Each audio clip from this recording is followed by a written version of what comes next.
Bonsoir ou rebonsoir, un tribunal peut-il ou va-t-il condamner le RSI, le régime social des indépendants, à rembourser 10 ans de cotisation à des indépendants? Oui, selon maître Alexandre Alquier, qui est avocat. Toujours selon lui, le dossier plaide en faveur, en tout cas, de la demande du CSAPR, le collectif des syndicats et associations professionnelles de La Réunion. Des explications dans La Réunion, comment il est.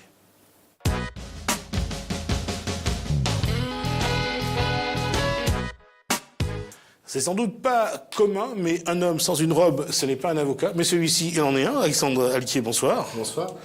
Éric Marcelli du CSAPR, bonsoir. Bonsoir.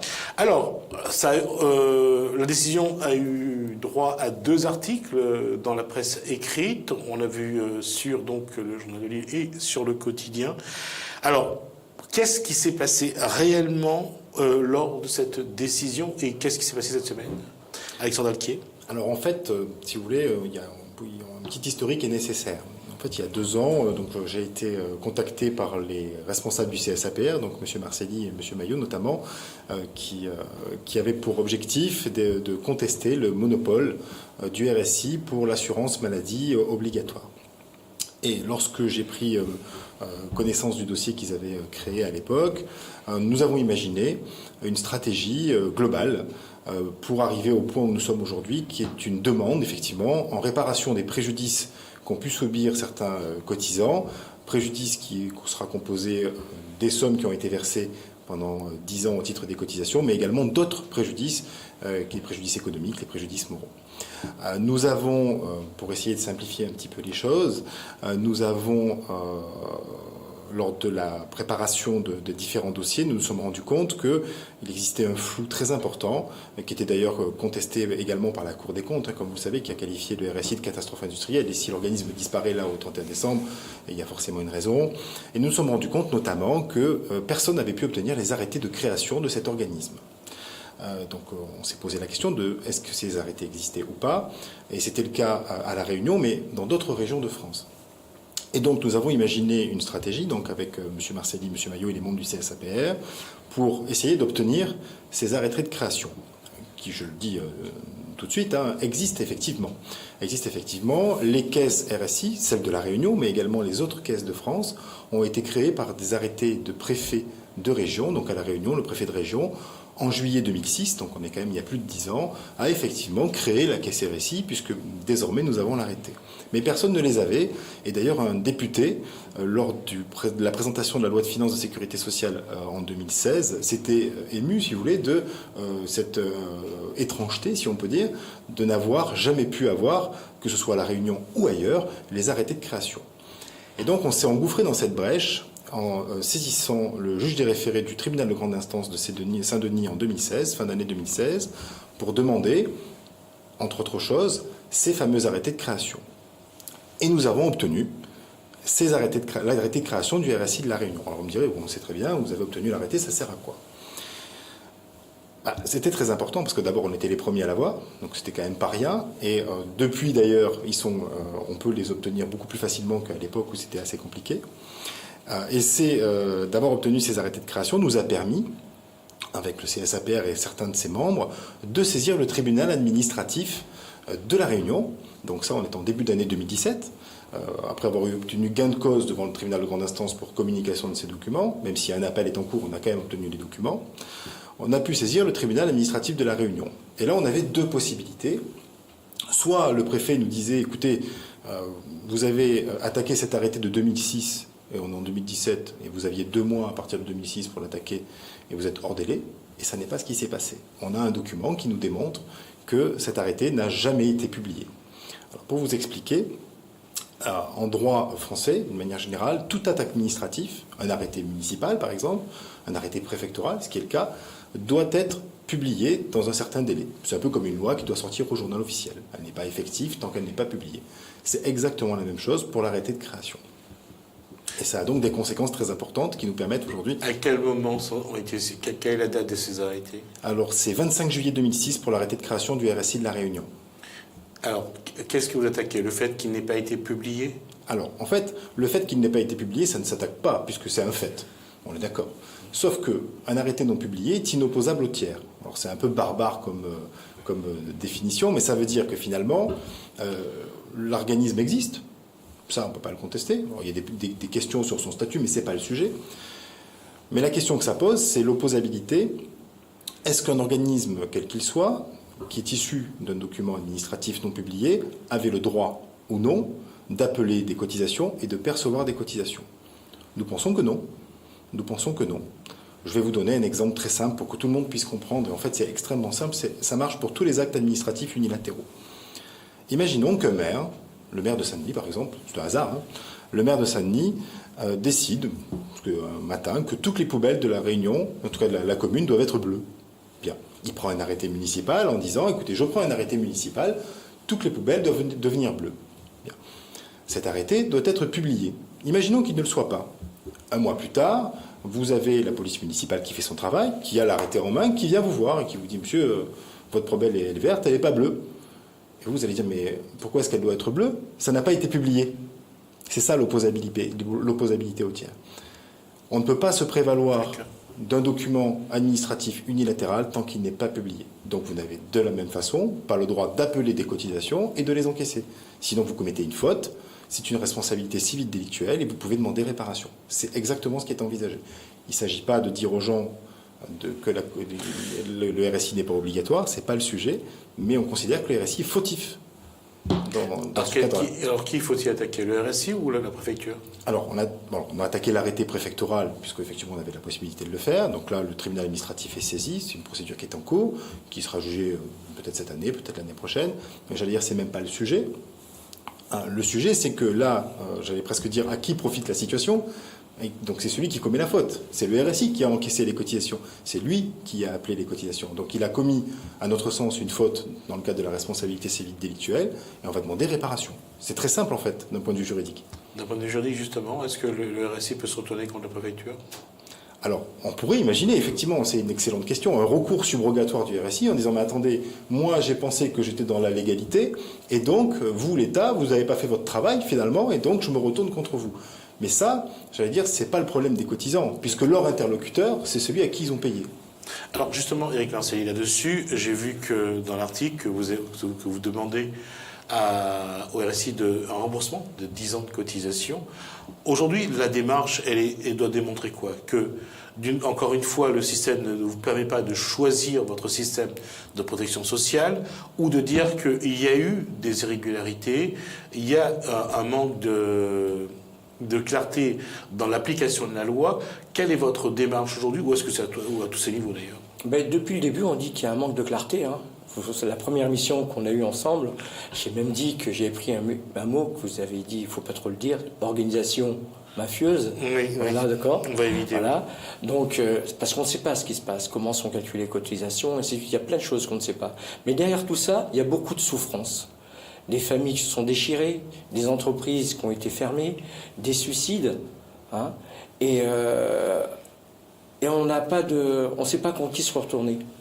On sait très bien quand une personne travaille dans une grosse entreprise de l'État, il y a une cellule psychologique qui est mise en place, mais nous, travailleurs indépendants, on n'a rien du tout. Donc ça marche, c'est bien, ça ne marche pas, ben, tant pis pour vous. Donc on a eu la chance de rencontrer Maître Alquier pour travailler ensemble. Et ce qui se passe, c'est que au départ, c'est vrai, on ne sait pas trop où on tâtonnait, et le CSAPR, à un moment donné, il s'essouffle, parce qu'il ne sait pas trop aller. Donc en travaillant avec Maître Alquier, ça nous a permis de donner un second élan pour aller encore plus loin. Donc là, derrière tout ça, oui, on demande une réparation. Parce que moi-même, j'ai souffert de ce préjudice. Et d'autres collègues encore plus. Et dernièrement, on a entendu dans la presse un artisan qui s'est suicidé. Effectivement, parce qu'il n'arrivait pas, selon l'article qu'on a pu voir, il n'arrivait pas donc à régler ses cotisations sociales. Et c'est ce qui l'a amené à avoir ce geste fatal et extrême. La question, c'est, Maître Alquier, aujourd'hui, comment, alors d'abord sur la démarche, demander le remboursement, est-ce que sur quel moyen vous allez vous appuyer pour pouvoir justifier, donc motiver votre plainte? Et ensuite, est-ce que c'est vrai que, aux yeux de la loi européenne, par rapport à ce que dit le CSAPR aujourd'hui, qu'il y a, on n'est pas état de monopole, le CSAPR dit depuis le début qu'il faut qu'il y ait une liberté de choix de la protection sociale. Est-ce que ça, c'est possible aujourd'hui? Est-ce qu'il y a un moyen d'aller devant le tribunal et de donner raison à Jean-François Maillot, Éric Marcelli et au CSAPR? Alors, si vous voulez, pour moi, il y a deux sujets. C'est important que les gens comprennent qu'il y a deux sujets. On va prendre des exemples parce que c'est le plus simple. Imaginons que vous ayez toujours payé votre caisse RSI et que, dans l'absolu, vous ne contestiez pas cette mécanique de monopole, mais que vous considérez en revanche que les choses n'ont pas été faites correctement et que vous avez le droit de demander réparation. Ça, c'est la procédure qu'on est en train de monter, puisque là, actuellement, on est en train de faire ça. C'est un pan de la stratégie qu'on a imaginée. Vous avez un deuxième pan de la stratégie qu'on a imaginé, mais qui n'est pas dans ce dossier-là où on demande les remboursements des cotisations, qui est, et c'est le combat historique du CSAPR comme d'autres en métropole, qui est de dire, aujourd'hui, nous avons l'obligation de cotiser à la caisse RSI, puisque c'est un régime social obligatoire. Il n'est pas contesté qu'il faille un système de régime social obligatoire, que ce soit le CSAPR ou d'autres. Naturellement, tout le monde doit être assuré contre la maladie, ça me paraît évident. La véritable question qui se pose, c'est est-ce que aujourd'hui, ça doit être un système d'État ou pseudo-d'État, parce que ça c'est un véritable sujet de fond qu'on a, mais pas devant le tribunal de grande instance, devant le tribunal des affaires de sécurité sociale et les cours d'appel, ou est-ce que je devrais avoir, comme pour mon assurance automobile, la possibilité de choisir Prudence Créole, Alliance, Groupama, qui vous voulez, ou pourquoi pas l'assurance d'État. Sachant que dans les assurances privées, vous avez un fonds de garantie, un fonds de solidarité, parce qu'on entend souvent solidarité, solidarité, solidarité. Quand vous avez un accident de la route, par exemple, avec quelqu'un qui n'est pas assuré, parce qu'il n'a plus son permis, parce qu'il n'a pas pu payer son assurance, il existe un fonds que vous payez tous les mois, que je paye tous les mois, que M. Parsilly paye tous les mois, sur sa cotisation d'assurance privée, qui permet de garantir, finalement, les gens qui ne sont pas assurés. Et c'est ce que demande le CSAPR aujourd'hui, de pouvoir s'assurer où il le souhaite contre la maladie et qu'on ait une assurance obligatoire, mais qu'on puisse avoir le choix d'un marché concurrentiel. Ce qui veut dire qu'il va falloir aussi voir au niveau européen qu'est-ce que dit vraiment cette loi, parce que sur les dernières interventions, on a vu l'Europe aller plutôt dans le sens de la CGSS et de l'État, plutôt que des indépendants qui souhaiteraient avoir une protection sociale, différente. Alors c'est un petit peu plus compliqué que ça, parce que si vous voulez, au niveau des institutions européennes, il faut distinguer la Commission européenne et la Cour de justice européenne.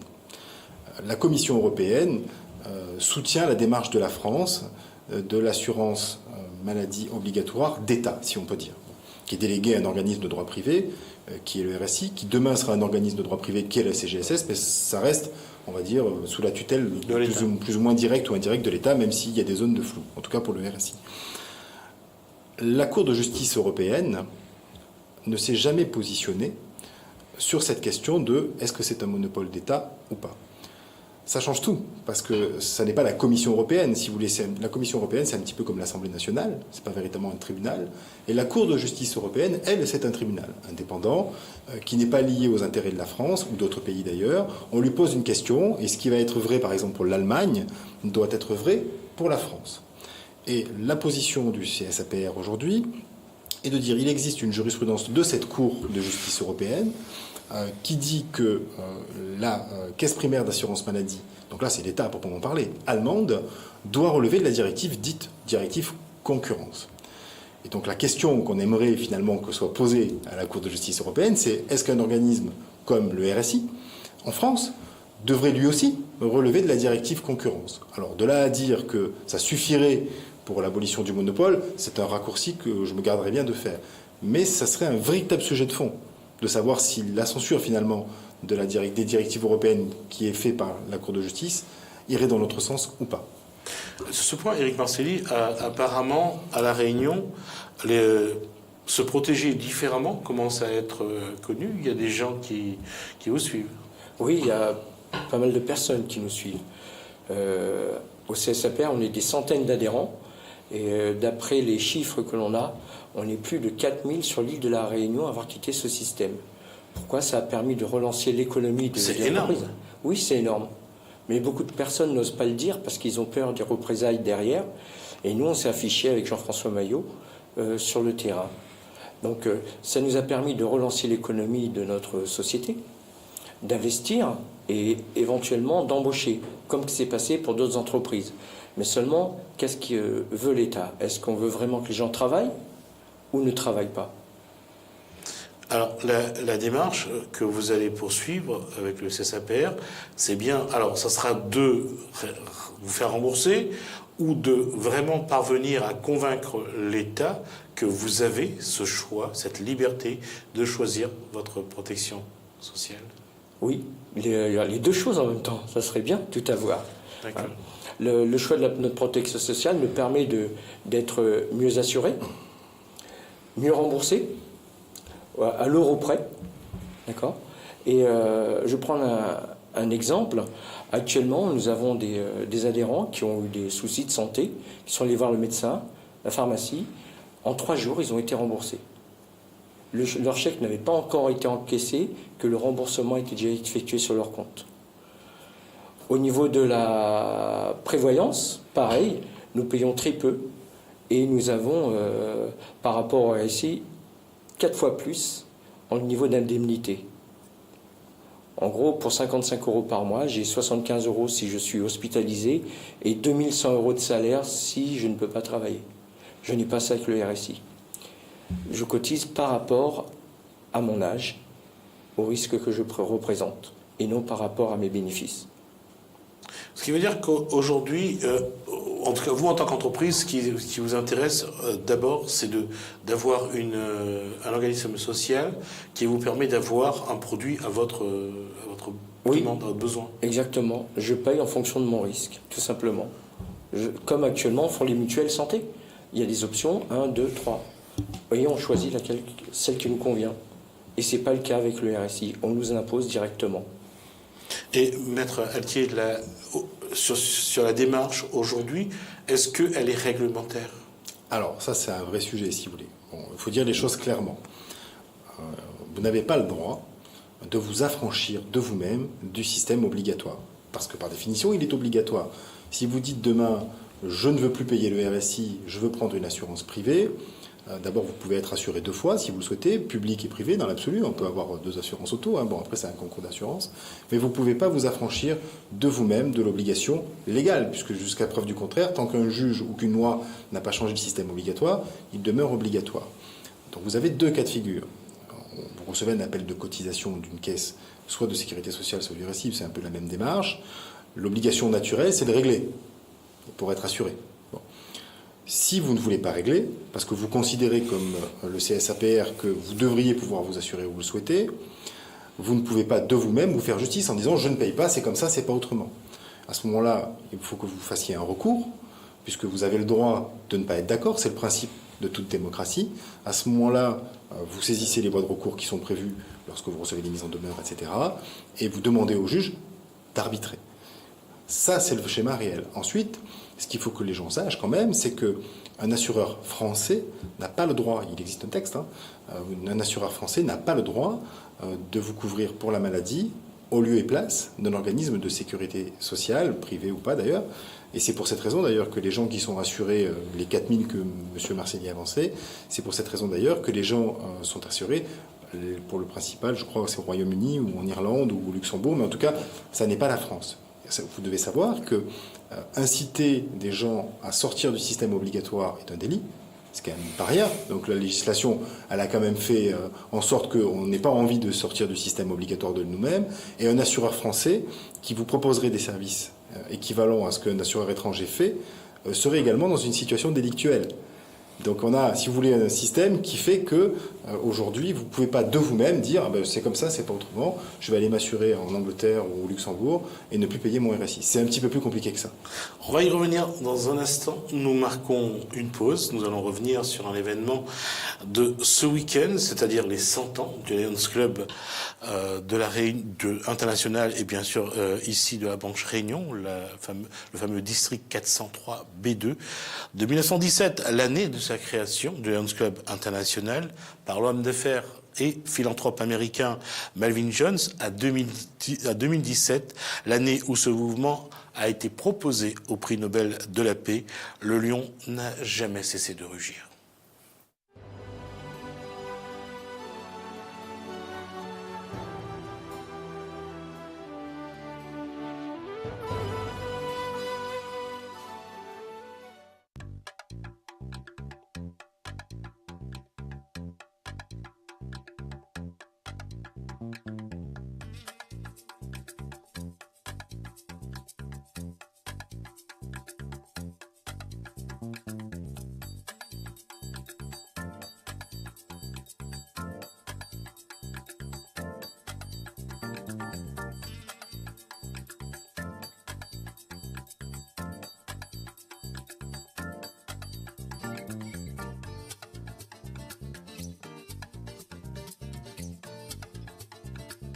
Écoutez, vous savez que parmi les grandes priorités de notre association internationale, et particulièrement à La Réunion, le problème de l'environnement est très important.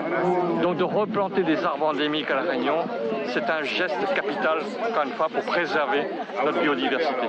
Voilà le sens profond de ce geste de planter un arbre endémique dans ce parc, si beau parc de Saint-Denis. Dans 100 ans, quand vous reviendrez là, qu'est-ce que vous allez dire à cet arbre? Écoutez, dans 100 ans, d'abord, je vais me reposer sous son ombrage et je vais remercier, je vais penser, il y a 100 ans, lorsqu'on l'a planté, par tous les lions qui nous entourent, regardez, ils sont enthousiastes, nous sommes une équipe, et dans 100 ans, on va retrouver les mêmes lions qui vont faire les mêmes gestes de préserver encore une fois notre environnement, parce que notre environnement fait partie de notre patrimoine, et l'humanité a absolument besoin que notre environnement soit préservé absolument. Voilà.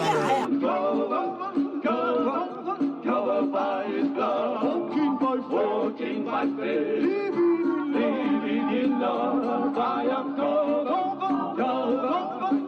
by His blood. Jesus has rescued me. I am covered, aren't you, Lord? Covered, aren't you, Lord? Covered, hallelujah. Covered, hallelujah. Covered, aren't you, Lord? Covered, that is your Jesus has rescued. Jesus has rescued. Jesus has rescued.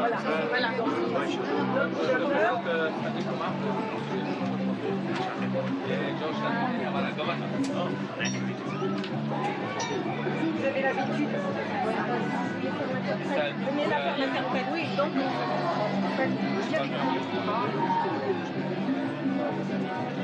Corinne peut-être va nous expliquer pourquoi ils sont ensemble.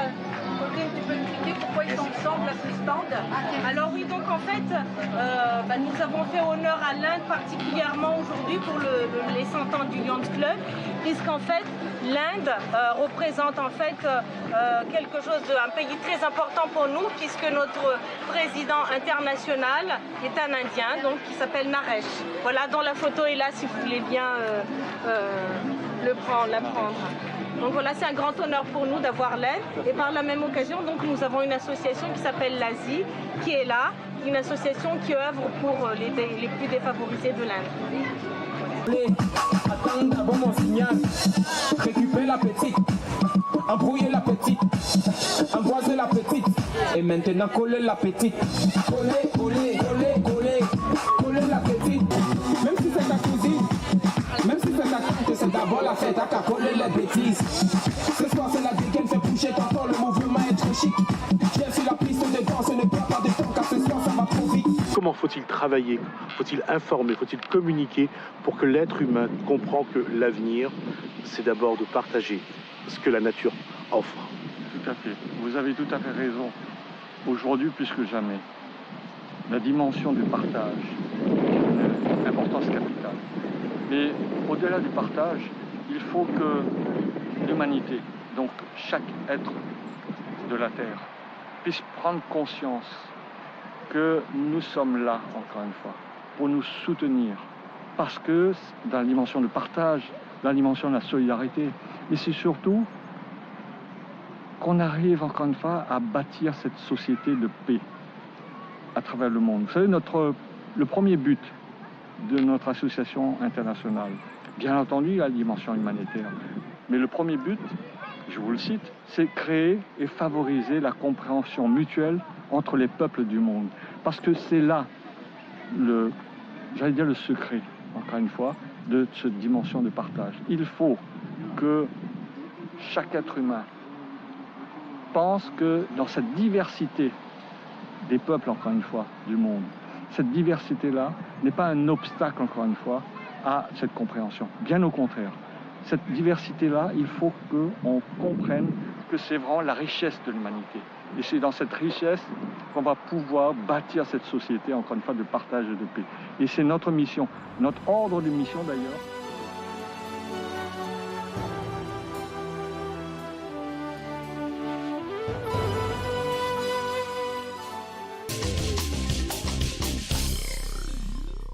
Retour donc en direct sur ce plateau avec comme invité donc Alexandre Alquier, avocat, et Éric Marcelli, CSAPR. Donc on parle de ce qui s'est passé cette semaine avec ces arrêtés apparemment qui n'ont pas été arrêtés. Qui n'ont pas été publiés. C'est pas ce que je viens de dire. Tout ça. Et donc, qui ouvre une porte pour vous, en tout cas, ça confirme que même si ça ne remet pas en cause la protection sociale, il y a quand même une question sur l'aspect réglementaire de la chose. Là, on a un vrai sujet de droit interne, j'allais dire. On n'est pas dans le débat européen qu'on avait tout à l'heure. C'est presque un débat juridique mécanique, c'est du droit public première année. Tous les étudiants en droit savent ça, c'est-à-dire qu'il faut tirer les conséquences d'un acte non publié, un acte administratif. C'est exactement ce qu'on va faire. On a énormément de gens qui nous ont contactés pour le faire. Donc on est en train aujourd'hui de récupérer les différentes fiches de préjudice, puisque chacun a un préjudice différent naturellement, parce qu'il a payé plus ou beaucoup moins que l'autre, parce qu'il a perdu des marchés, que ça a un coût, parce qu'il a eu un préjudice moral, qu'il est divorcé à cause de ça, parce qu'il avait des difficultés. Donc on est en train de faire ça pour l'instant. Quelle va être la démarche ou quelle va être la procédure que vous allez suivre? Alors en fait c'est très simple. D'abord, ça c'est pas un scoop, parce que je l'ai dit il y a quelques jours. Donc là on est en train d'écrire en fait à la caisse RSI, puisqu'on est quand même des gens polis. Donc on va leur demander s'ils sont d'accord pour indemniser notre préjudice, puisque ça me semble quand même la moindre des choses, déjà de leur demander. Donc ils recevront dans les jours qui viennent différentes demandes d'un certain nombre de gens. Alors j'ai vu ça, chacun fera une démarche individuelle. Absolument. D'accord. Absolument, donc chacun a rempli une fiche préjudice, ça nous a communiqué les éléments qu'on a demandés pour pouvoir en fait faire une demande chiffrée qui soit cohérente avec la réalité quand même, bien sûr, et que chacun puisse déterminer son préjudice. Il n'y a rien de farfelu, il n'y a pas de préjudice en millions d'euros parce qu'on a été contrarié ou des choses comme ça. Donc on fait un filtre, on a fait des réunions d'information, on explique aux gens comment ça va se passer. Et donc on va demander individuellement au RSI, en disant, concernant le cas de monsieur machin, est-ce que vous êtes d'accord pour indemniser son préjudice? Oui, non. S'ils sont d'accord, écoutez, très bien, on aura été efficace et je pense que tous les gens qui auront fait cette action seront contents, mais bon, je pense qu'il faut quand même pas trop rêver. Et donc vraisemblablement, nous aurons l'obligation de saisir le tribunal pour autant de personnes qui ne seront pas indemnisées comme nous le souhaitons. Éric Marcelli, reprendre un cas d'école. Combien de cotisations réclame Éric Marcelli au RSI? Ah, ça c'est vraiment un cas d'école. Parce qu'on a fait des recherches, je n'ai rien versé depuis 2006, apparemment. D'accord. Donc, et d'après mon comptable, j'aurais à peu près plus de 42 000 euros versés au RSI. Je pense qu'il vaut mieux qu'on réexplique la chose. Oui. On a recherché dans les dossiers du RSI, puisqu'on a la possibilité de le faire soi-même en ayant un code d'accès, et j'ai aucune trace. Ce qui veut dire? Où est passé l'argent? Ah. Et je ne suis pas le seul. Il y a des personnes qui payaient 46 000 euros par mois, par an de RSI. On a découvert qu'ils avaient payé simplement 25 000 euros depuis 2006. Où est passé l'argent? À qui profite le crime? On le sait par rapport aux des investigations qui ont été faites, où a été placé l'argent, qui s'est rempli les poches, mais la question est là. Et sur ce plan-là, vous avez des éléments que vous allez transformer en moyens pour convaincre On aura beaucoup de choses à dire au tribunal. Ça me paraît évident. Alors il ne s'agira pas, si vous voulez, de faire le procès du RSI, puisque l'État s'en est chargé pour nous. Puisqu'ils disparaissent, en tout cas en tant qu'organisme à proprement parler, puisque 2 ans pour s'adosser à l'URSSAF. Pour la transition, 2 ans. La question qui va être posée au tribunal, finalement, sera une question assez simple. Ce sera la question de est-ce que le RSI a commis une faute dans le cadre de l'appel des cotisations qu'elle a été amenée à faire, dans la situation administrative dans laquelle elle était ou pas. Et si oui, quel est le montant du préjudice qu'elle doit indemniser? Ça, c'est la question simple qu'on posera au tribunal de grande instance, et non pas au tribunal des affaires de sécurité sociale, puisque là, on ne parlera pas de cotisation, mais de préjudice, notamment, et je ne vois pas d'ailleurs comment on pourrait qualifier de cotisation des choses qui ne peuvent pas l'être tant que l'arrêté n'est pas publié. Mais ça, c'est un débat très juridique. C'est une parenthèse, mais on va quand même l'ouvrir. Qu'est-ce qui explique que l'extérieur, quand je dis extérieur, c'est les gens qui vivent dans les pays européens ou ailleurs, s'intéressent à votre démarche juridique et que vous soyez sollicité aussi bien sur le web que par téléphone, qu'on vous appelle pour vous demander des informations, Éric Marcelli? Parce qu'on est les premiers à avoir fait ça. Quand je vois les Antilles, la Guadeloupe, la Martinique, ou même des Français qui sont expatriés à Saint-Martin ou à Antigua ou en Floride, ils avaient leur entreprise sur le territoire métropolitain et obligés de partir ailleurs pour mieux vivre, parce qu'on est un pays qui nous taxe énormément. On a plus de 343 taxes en France, soi-disant pour la solidarité. Et quand je vois la presse de ce qui se passe avec nos élus, on se pose plein de questions. Dernièrement, on a vu une sénatrice qui a été traînée dans la bouse, si je peux dire. Mais si le journaliste a raison, pourquoi pas? Alors que normalement, nos élus sont là pour nous aider, pour appliquer des lois pour tout le monde, pour appliquer les lois républicaines. Et ils ne le font pas. Les lois sont faites pour eux, mais pas pour le peuple. Cette démarche-là, aujourd'hui, vous pensez vraiment que ça va faire... je vais donner du grain à moudre aux autres, il y a les mouvements libérés par exemple en métropole, de montrer que vous restez dans cette démarche-là, ça va motiver les autres? Si vous voulez, l'avantage, je pense que c'est de l'action qu'on a imaginée et qui, encore une fois, est le fruit d'une stratégie de 2 ans, c'est qu'elle est facile à comprendre pour le justiciable et elle est facile à mettre en œuvre. Finalement, est-ce que l'arrêté est publié en Aquitaine, en région PACA? S'il ne l'est pas, le raisonnement est très simple. Encore une fois, il y a 100 ans de jurisprudence sur l'opposabilité des actes. Et là, ça va quand même poser un certain nombre de problèmes. D'accord. En tout cas, merci Alexandre Alquier, donc avocat et du CSAPR, de Éric Marcelli. En tout cas, on va suivre ce dossier-là, en tout cas avec vous. J'espère que j'aurai l'opportunité de recevoir quelqu'un du RSI pour répondre un petit peu à cette démarche-là aussi, voir un peu quelle est la position du régime social des indépendants. Le dossier reste ouvert. En tout cas, on le voit que ce soit au niveau national ou au niveau local. Ce n'est pas simple à comprendre, d'autant que derrière, les enjeux sont immenses. J'espère qu'on aura l'occasion, en tout cas, d'y revenir. Merci à vous de nous avoir suivis. Moi, je vous retrouve tout à l'heure. On va parler dans Infopolitique de l'agriculture locale, du modèle pour 2021 à 2027, faire le point aussi sur ce qui a marché et qui n'a pas marché depuis des décennies à La Réunion. Ça sera l'occasion peut-être aussi de parler de retraite, si jamais la question vient sur le tapis. En tout cas, merci à vous de nous suivre. Commencez bien votre soirée sur Télécréole. Bonne soirée à vous.